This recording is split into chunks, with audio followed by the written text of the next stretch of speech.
Hi everyone, my name is Shama Shamsuddin. So, I have completed my master's in optometry from Raihan College of Optometry, and currently I'm doing my fellowship program in ocularistry as well as in strabismus management. So, in this video, I'm going to demonstrate about the identification of squint based on the direction of deviation, commutancy, corneal reflex test, and cover test. So, what is strabismus? Strabismus is a visual condition characterized by the misalignment of the eyes, leading to an inability of both eyes to simultaneously focus on the same object or point in space. The condition is initially categorized into horizontal or vertical deviations. Horizontal deviations include esotropia, which means inward deviation, and exotropia, which means outward deviation. While vertical deviations consist of hypertropia, which is upward deviation, and hypertropia, which is downward deviation. The next classification is based on the commutancy of the squint. They are divided into two: concomitant squint and incomitant squint.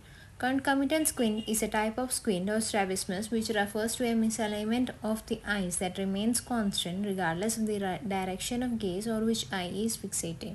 While incomitant squint, in contrast, which involves a misalignment of the eyes that varies with the direction of gaze or which eye is fixating.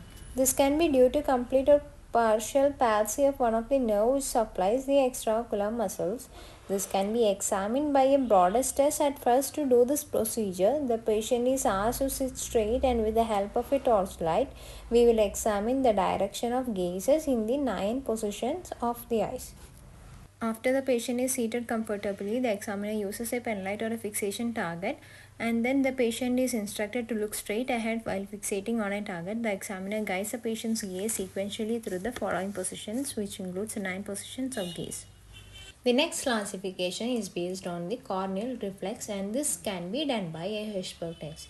For this, the examiner shines a light directly at the patient's eyes from a distance of about 1 meter.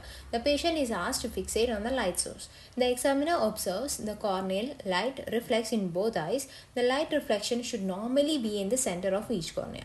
If the light reflex is not centered in one or both eyes, it indicates that there is an ocular misalignment or strabismus.